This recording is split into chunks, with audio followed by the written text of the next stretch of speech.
next topic in major intra and extracellular electrolytes. In last lecture, lecture number 3, we discussed the physiological acid-base balance introduction. Then continue करते हैं उसी हम topic को. Physiological acid base balance में हमारे 3 regulatory mechanisms हैं. There are mainly 3 regulatory mechanisms. First one is buffer, second is respiratory mechanism, and third one is renal mechanism. अब first है बफर. बफर में क्या है कि जो maintaining a constant pH. Buffers क्या है, जैसे हमने फर्स्ट चैप्टर में भी डिस्कस किया कि वो हमारे जो बफर्स है हमारी बॉडी के जो पीएच है उसको मेंटेन करने में हेल्प करते हैं. जो पीएच इंक्रीज या फिर डिक्रीज हो जाती है तो हम लोग बफर्स देते हैं, जिससे क्या है जो हमारी बॉडी की पीएच है वो मेंटेन हो जाती है. उसको हम लोग बोलते हैं बफर एक्शन. अब बफर्स क्या, बफर है maintaining a constant pH of, जैसे कांस्टेंट पीएच जो मेंटेन करेंगे. जैसे एग्जांपल हमारे पास फॉस्फेट, सम प्रोटीन्स हो गए which are able to blood free H positive. H positive means जो हमारे पास एसिड्स है, H पॉजिटिव आयंस हैं जो जो हमारे पास एसिड्स हैं वो क्या करते हैं हमारे पास H पॉजिटिव आयंस. और OH नेगेटिव मीन्स हमारे पास बेस जो OH नेगेटिव आयंस है उनके साथ बाइंड अप करके हमारी बॉडी की जो पीएच है उसको मेंटेन करते हैं. अब इसमें क्या है, and prevent a change in pH. जो हमारे जब बाइंड अप हो जाएंगे बफर्स एसिड और बेस के साथ, हमारे जो एसिड आयंस हैं बेस के आयंस हैं उनके साथ बाइंड अप करके जो हमारी बॉडी की पीएच है जो अब नॉर्मल थी उसको नॉर्मल करेंगे, उसको मेंटेन कर देते हैं. अब ये एबिलिटी जो होती है ये क्या करते हैं द एबिलिटी ऑफ कॉम्प्लेक्स, जो इसमें जो एबिलिटी है बफर्स की, buffer system of the blood to bind. ये क्या करेंगे हमारी बॉडी में जाकर बफर सिस्टम एसिड्स के साथ बाइंड अप करके उनको न्यूट्रलाइज करेंगे एसिड्स को, और उस जो है उस प्रोसेस को हम लोग बोल देते हैं alkali reverse.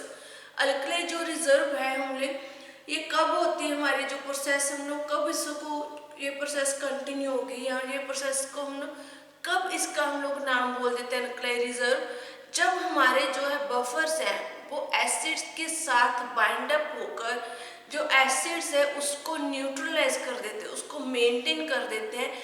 It is called alkali reserve of blood. अब ये हमारे 2 ऑर्गन्स हैं जिसमें मोस्ट एक्टिव होती हैं, मोस्ट एक्टिव वे से होते हैं. एक तो हमारे पास है लंग्स एंड दूसरा है किडनी. ये जो हमारे बफर सिस्टम की अल्कलाई रिजर्व है या एसिडोसिस रिजर्व है, ये हमारे मेनली कौन से पार्ट्स में होंगे, लंग्स एंड किडनी में. सेकंड है हमारे पास इसमें रेस्पिरेटरी मैकेनिज्म या फिर रेस्पिरेटरी कंट्रोल. जो रेस्पिरेटरी कंट्रोल इसमें क्या है कि जब when respiratory centre is stimulated, जब जो हमारा रेस्पिरेटरी सेंटर स्टिमुलेटेड होगा, it alter the rate of respiration. जो हमारी रेस्पिरेशन की रेट है उसको अल्टर करेगा. स्टिमुलेशन ज़्यादा एक्टिव है, जो हमारा सेंटर है वो स्टिमुलेट हो गया, एक्टिव हो जाता है, और हमारा जो रेस्पिरेशन की रेट है, जो हमारे कार्बन डाइऑक्साइड और ऑक्सीजन की जो इनहेल और एक्सचेंज जो गैसेज हैं इनकी जो हमारी रेट है वो भी अल्टर हो जाती है. इसमें क्या है, the removal of CO2 from the body या फ्लूइड वेरी फास्ट. जो हमारा स्टिमुलेट हो जाएगा रेस्पिरेशन, हमारी जो रेट है रेस्पिरेशन की वो भी अल्टर हो जाएगी. तो उससे क्या होगा, जो हमारी बॉडी में हमारे जो फ्लूइड्स में CO2 है, कार्बन डाइऑक्साइड है, वो फास्टली क्या है रिमूव होने लग जाती है हमारी बॉडी में से. फास्टली रिमूव होगी तो उससे क्या होगा, जो हमारी बॉडी है उसमें फॉर्मेशन होने लग जाती है कार्बोनिक एसिड की और बाइकार्बोनेट्स की. जब बॉडी में से जो CO2 है वो फास्टली जो है वो रिमूव हो जाएगी तो हमारी बॉडी में फॉर्मेशन हो जाएगी फिर उसके बाद कार्बोनिक एसिड और बाइकार्बोनेट्स की. अब ये जो हमारे कार्बोनिक एसिड्स हैं या बाइकार्बोनेट्स हैं ये हमारी बॉडी में क्या करते हैं, हमारी बॉडी में जो हमारा ब्लड है उसमें जाकर उसके पीएच को चेंज कर देते हैं, क्योंकि CO2 है वो जो फास्टली रिमूव हो रही है उससे हमारी बॉडी की पीएच उसके हमारी जो बॉडी की पीएच है वो चेंज हो जाती है। कि चेंज क्यों हो जाती है? क्योंकि जो CO2 जब रिमूव होती है बॉडी में से तो उसकी जगह क्या है, हमारी बॉडी में फॉर्मेशन किसकी होने लग जाती है, कार्बोनिक एसिड की और बाइकार्बोनेट्स की, जिससे जो हमारी बॉडी की पीएच है वो चेंज हो जाती है। इसलिए इसको मेंटेन करने के लिए हम लोग क्या है, अदर जो है मेंटेन कर बफर्स का यूज़ करते हैं या फिर रेस्पिरेटरी जो कंट्रोल्स हैं उनका यूज़ करते हैं। नेक्स्ट है, इसके बाद हमारे पास है रेनल मैकेनिज्म। रेनल मैकेनिज्म में क्या है कि जो हमारी किडनी है, रेनल मैकेनिज्म में इम्पोर्टेंट जो हमारा ऑर्गन क्या है, और इसमें ऑर्गन है हमारा मोस्ट जो इम्पोर्टेंट वर्किंग करता है, फंक्शन अपना प्ले करता है इम्पोर्टेंट रोल, वो है किडनी। अब जो किडनी है, किडनी क्या करता है हमारे बॉडी में, kidney have the ability to formation to form ammonia. Kidney की क्या एबिलिटी है कि वो अमोनिया को फॉर्म करता है, and which combine with the acids produce during the protein. और ये जो अमोनिया प्रोड्यूस करते हैं, ये कॉम्बिनेशन करते हैं एसिड के साथ, और किसके टाइम, जो प्रोटीन की मेटाबॉलिज्म को प्रोड्यूस करते हैं। फर्स्ट है, एक तो जो किडनी है वो हमारी बॉडी में क्या फॉर्म करते हैं, उनकी एबिलिटी क्या है किडनी की कि हमारी बॉडी में अमोनिया की फॉर्मेशन करते हैं, अमोनिया को फॉर्म करते हैं, and which combine with acids prevent produced during the protein metabolism. अब ये क्या है, जो हमारा ये कंबाइन करेंगे एसिड के साथ और प्रोड्यूस करते हैं प्रोटीन मेटाबॉलिज्म। अब जब प्रोटीन मेटाबॉलिज्म जो प्रोड्यूस होती है, एंड वो जो हमारे मेटाबॉलिज्म्स प्रोड्यूस होती हैं वो हमारी बॉडी में से किसके थ्रू बाहर चले जाते हैं, यूरिन के थ्रू हमारी बॉडी में से एक्सक्रीट हो जाते हैं। अब इसमें क्या है, जैसे नॉर्मली हमारी बॉडी की पीएच है जो यूरिन की, वो है 4.8 से लेकर 8.0।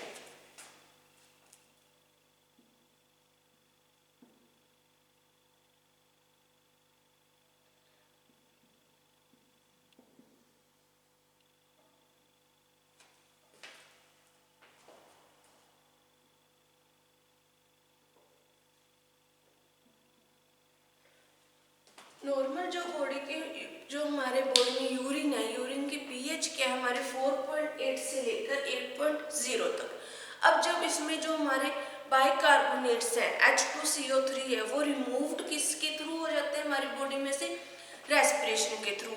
जब रेस्पिरेशन होती है उसके थ्रू, रेस्पिरेशन मैकेनिज्म होता है उसके थ्रू हमारी बॉडी में से रिमूव होते हैं, and fixed like the phosphoric, sulphuric and hydrochloric acid. Mainly जो हमारे बाइकार्बोनेट्स है वो तो हमारे रिमूव होते हैं बॉडी में से रेस्पिरेटरी मैकेनिज्म के थ्रू, और जो किडनी के थ्रू हमारी बॉडी में से रिमूव होते हैं वो है एसिड्स हैं हमारे पास phosphoric, sulphuric and hydrochloric acid, ये हमारी किडनी के थ्रू रिमूव हो जाते हैं। ये थे हमारे जो मेन 3 मैकेनिज्म हैं जो अपनी बॉडी के पीएच को मेंटेन करने में हेल्प करते हैं। नेक्स्ट इसके बाद है हमारा डिस्टर्बेंस एसिड बेस बैलेंस।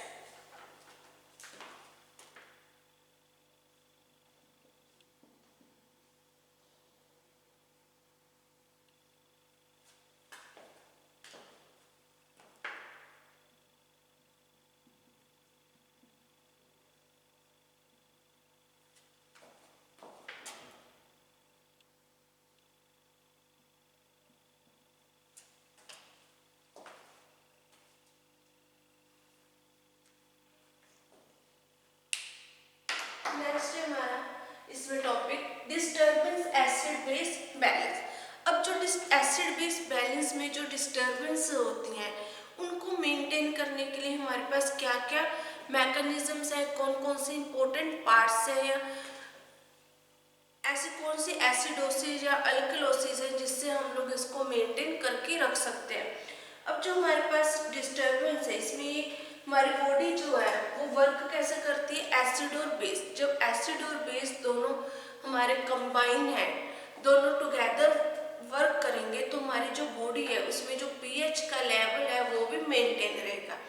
अगर हमारी बॉडी में एसिड का या फिर जो पीएच है, जो बेस है, उसका जो बैलेंस है, जो वो लेवल है जो वो अनमेंटेन हो जाता है, वो अब नॉर्मल हो जाता है, उस कंडीशंस में हमारी बॉडी में एसिडोसिस या फिर जो है अल्किलोसिस प्रोड्यूस होते हैं। फर्स्ट वन है हमारे पास इसमें रेस्पिरेटरी एसिडोसिस।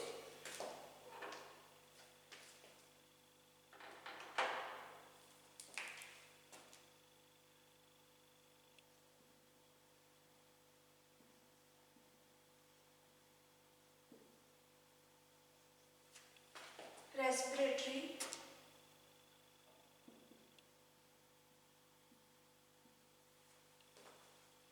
एसिडोसिस। अब रेस्पिरेटरी जो एसिडोसिस है, इसमें क्या होता है, जब बाइकार्बोनेट H2CO3 और ये इंक्रीज हो जाता है प्लाज्मा में, जब हमारे बॉडी में जो प्लाज्मा है उसमें बाइकार्बोनेट की जो एक्टिविटी है या बाइकार्बोनेट की जो सेक्रीशंस है वो इंक्रीज हो जाती है। वो इंक्रीज क्यों होगी? क्योंकि हमारी बॉडी में से, जैसे हमने सेकंड पॉइंट रेस्पिरेटरी मैकेनिज्म में भी डिस्कस किया था, कि जब हमारी बॉडी में CO2 कार्बन डाइऑक्साइड है वो फास्टली या क्विकली रिमूव होने लग जाता है, तो जब वो रिमूव होता है तो उसमें हमारी बॉडी में फॉर्मेशन होने लग जाती है कार्बोनिक एसिड की और बाइकार्बोनेट्स की। अब रेस्पिरेटरी एसिडोसिस भी सेम है, कि जब हमारी बॉडी में जो प्लाज्मा है, प्लाज्मा में बाइकार्बोनेट है, जो उसकी सेक्रेशन इंक्रीज हो जाती है। इंक्रीज क्यों होगी? क्योंकि हमारी बॉडी में से जो कार्बन डाइऑक्साइड है उसकी वो एलिमिनेट हो रहा है, वो रिमूव हो रहा है बाय लंग्स। लंग्स के थ्रू जो हमारा CO2 है वो रिमूव हो रहा है हमारी बॉडी में से।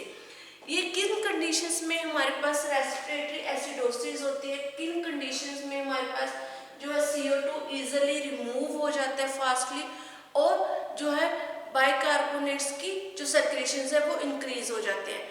इसमें हमारे पास एग्जांपल्स है, ये मेनली जो कंडीशन जैसे कंजेस्टिव हार्ट फेलियर के जो पेशेंट्स होते हैं उनमें, सेकंड जो निमोनिया के पेशेंट्स हैं, या फिर थर्ड है कंडीशन जिन्होंने पॉइजन लिया हुआ है। अगर किसी पेशेंट ने पॉइजन ले लिया है, पॉइजन एडमिनिस्टर कर लिया है, तो उसके कारण उसकी बॉडी में से जो है वो CO2 फास्टली रिलीज होती रहेगी, रिमूव होती रहेगी उसकी बॉडी में से बाय लंग्स के थ्रू, और जो है बाइकार्बोनेट्स है उसकी जो है सेक्रेशंस वो इंक्रीज हो जाएगी।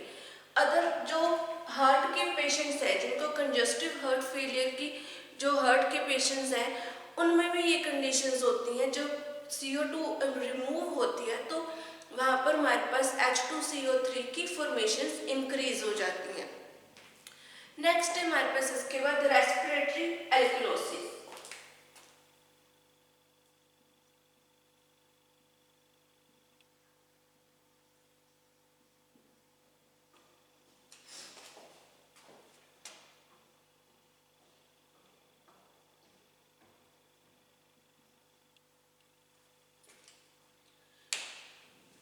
रेस्पिरेटरी अल्कलोसिस में इन दिस में क्या है कि इस केसेस में कि जो हमारे पास बाइकार्बोनेट है H2CO3 है, उसकी जो है अमाउंट है वो डिक्रीज हो जाती है। यहाँ पर हमारी क्या है,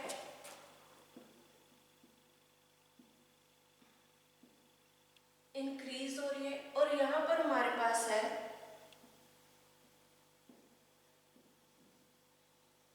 डिक्रीज हो रही है। जब जो हमारे this is fall of H2CO3 level in the plasma, यहाँ पर क्या हमारे बाइकार्बोनेट्स की जो प्लाज्मा में कंडीशंस है, लेवल है, वो डिक्रीज होने लग जाता है, मतलब नीचे गिरने लग जाता है, फॉल हो जाता है। क्यों हो जाता है? Due to hyperventilation in lungs, क्योंकि हमारे जो लंग्स है, लंग्स में जब हाइपर वेंटिलेशन की कंडीशंस होती हैं, हाइपर वेंटिलेशन हो जाता है हमारे लंग्स में, तो उस कंडीशंस में जो बाइकार्बोनेट्स है उनकी जो अमाउंट है वो डिक्रीज हो जाती है।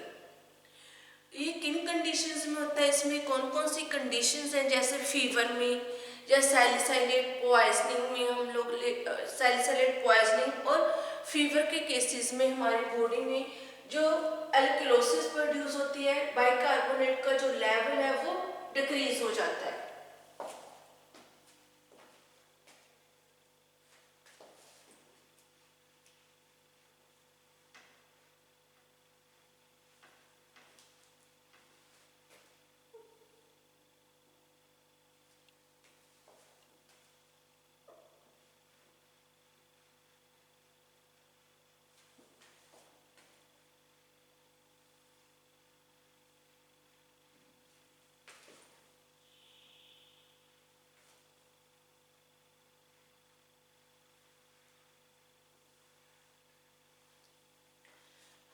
इसका नेक्स्ट है हमारे पास metabolic acidosis.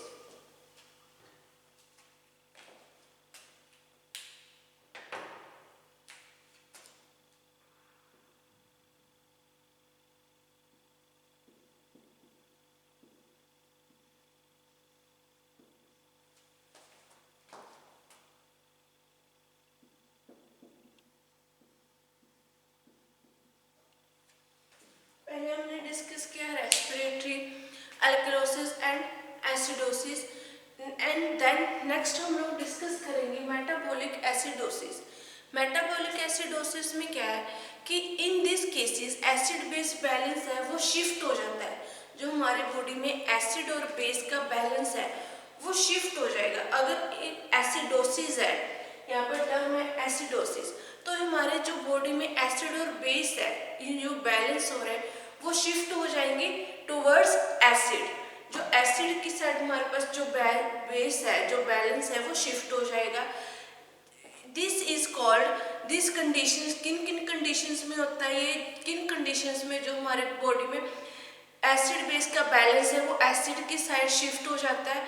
First, formation of excessive जो है मेटाबॉलिक एसिड्स, जो हमारी बॉडी में ज़्यादा एसिड की मेटाबॉलिक फॉर्मेशंस हो जाती हैं, ज़्यादा फॉर्मेशन हो जाती है, एक्सेसिव फॉर्मेशन होती है एसिड की, तो उन केसेस में क्या है जो हमारा एसिड बेस का बैलेंस है वो एसिड की साइड शिफ्ट हो जाता है।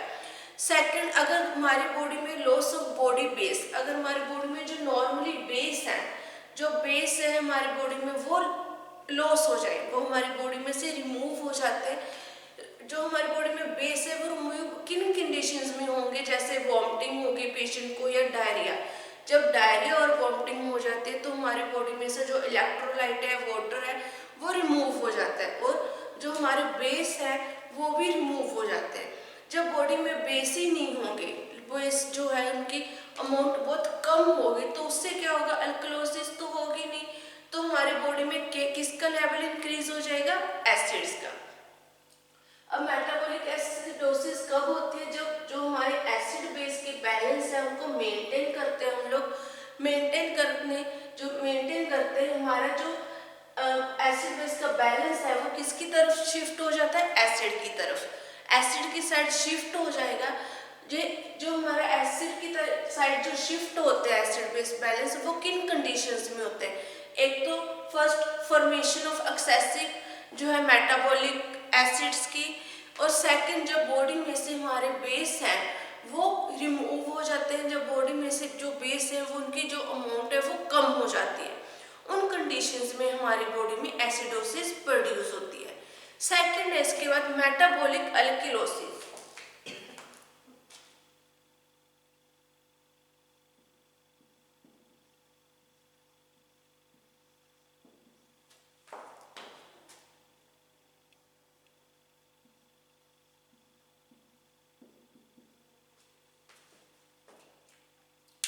सेकेंड है मेटाबॉलिक अल्कलोसिस। अब इसमें क्या है कि मेटाबॉलिक अल्कलोसिस में imbalance in which acid and base shift to base side. यहाँ पर हमारे पास क्या है कि जो मेटाबॉलिक एसिड और बेस है, हमारे पास एसिड और बेस है वो इम्बैलेंस हो जाते हैं, इम्बैलेंस होकर ये शिफ्ट किसकी तरफ साइड शिफ्ट हो जाते हैं, shift towards the alkalosis side. जो हमारे अल्किलोसिस है उनकी साइड ये शिफ्ट हो जाएंगे। जब ये शिफ्ट हो जाते हैं तो उससे क्या होता है, हमारी बॉडी में एसिड की जो अमाउंट है वो कम हो जाती है और जो अल्किलोसिस है वो मेंटेन हो जाती है, अल्किलोसिस इंक्रीज हो जाती है। ये किन कंडीशंस में हमारे पास जो हमारी बॉडी में मेटाबॉलिक अल्किलोसिस होती है। First one, it result to, first point है हमारे पास लॉस ऑफ क्लोराइड आयन। जब हमारी बॉडी में क्लोराइड आयन है वो कम हो जाते हैं, उनकी जो अमाउंट है वो कम हो जाती है, लॉस ऑफ क्लोराइड आयंस। या फिर सेकंड है एडमिनिस्ट्रेशन ऑफ डायूरेटिक्स। जब हम लोग जो डायूरेटिक की मेडिसिन लेते हैं, डायूरेटिक में फ्रूजामाइड्स, थायाजाइड जो हम लोग लेते हैं, मैनिटोल्स हैं, जब हम लोग डायूरेटिक जो ड्रग्स है उनका यूज करते हैं, एडमिनिस्ट्रेशन करते हैं, उन कंडीशंस में हमारे पास जो हमारी बॉडी में अल्किलोसिस होती है।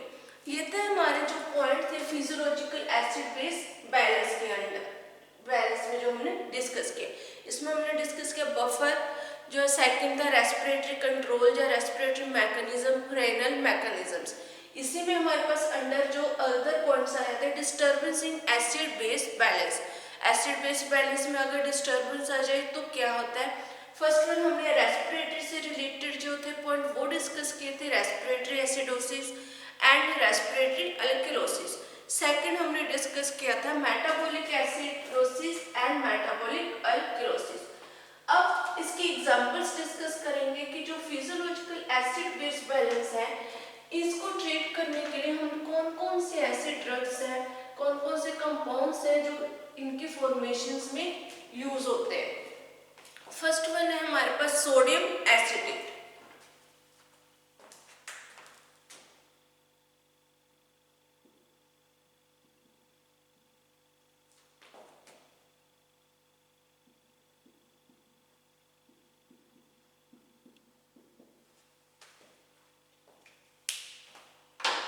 फर्स्ट है हमारे पास जो ड्रग्स हैं जो हम लोग जो हमारे पास कंपाउंड्स हैं जो हम इनके फॉर्मुलेशन में यूज कर सकते हैं। फर्स्ट है सोडियम एसिटेट। जो सोडियम एसिटेट है इसका जो मोलिकुलर वेट है वो है 136.1।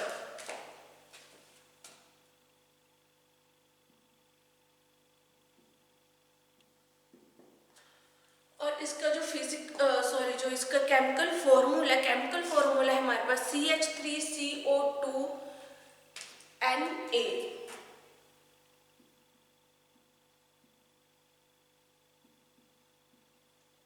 ये हमारे पास केमिकल फॉर्मूला है सोडियम एसिटेट का।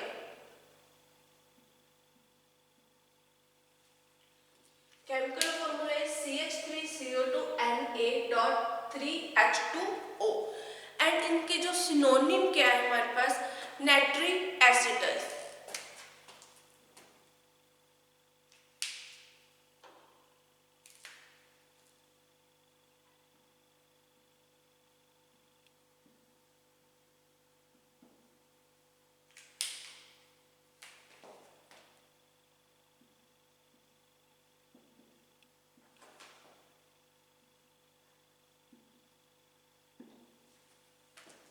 सिनोनिम है नाइट्रिक एसिड। और नेक्स्ट है हमारे पास physical properties.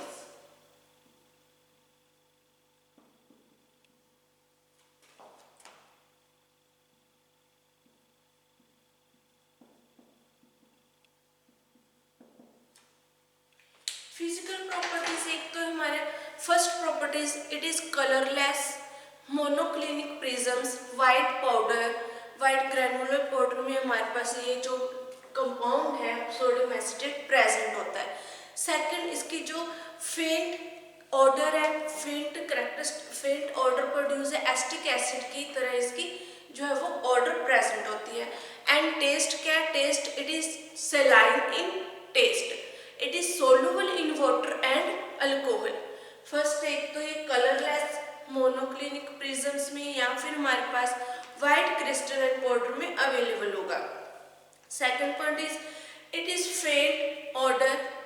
Third point is it is saline in taste and it is fourth है हमारे पास it is soluble in water and alcohol. Next इसमें स्टोरेज, जो हमारे कंपाउंड है सोडियम एसिटेट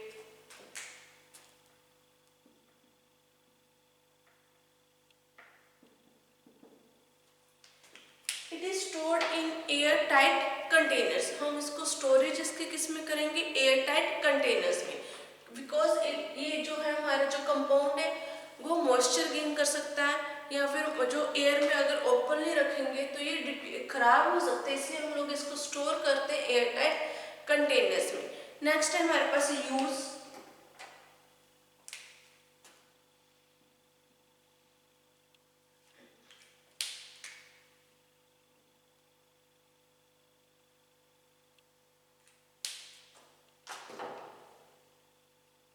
नेक्स्ट है हमारे पास यूजेस। फर्स्ट है हम लोग सोडियम एसिटेट का यूज करते हैं डायूरेटिक्स में, it is used in diuretics. Second है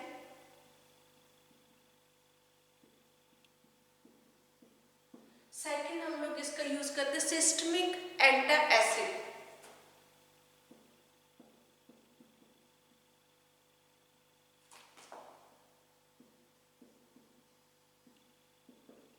हमने एंटासिड डिस्कस किए तो उसमें दो टाइप थी, सिस्टमिक एंड नॉन सिस्टमिक। जो सिस्टमिक एंटासिड्स है उनमें हम लोग जो फॉर्मुलेशंस प्रिपेयर करते हैं उसमें हम लोग यूज करेंगे सोडियम एसीटेट को। Next then it is used in urinary alkalizer.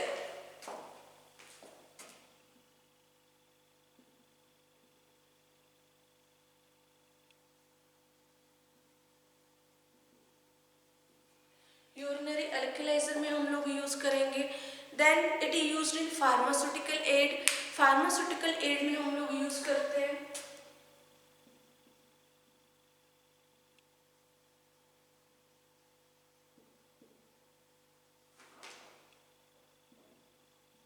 Pharmaceutical aid में जो हम लोग यूज करेंगे इसको यूज्ड इन द डायलिसिस। जो डायलिसिस करते पेशेंट्स की, उनकी डायलिसिस में हम लोगों को यूज करते हैं as a pharmaceutical aid sodium acetate. ये थे हमारे इसके यूजेस सोडियम एसीटेट के। ये हमारा जो कंपाउंड है यहीं पर फिनिश हो गया। नेक्स्ट लेक्चर में हम लोग इसकी अदर जो एग्जांपल्स है कंपाउंड्स है वो डिस्कस करेंगे फिजियोलॉजिकल एसिड बेस बैलेंस के। ये जो हमारा यहीं पर जो कंपाउंड है वो फिनिश हो गया। नेक्स्ट लेक्चर में हम लोग इसके अदर जो कंपाउंड्स है वो डिस्कस करेंगे। Thank you.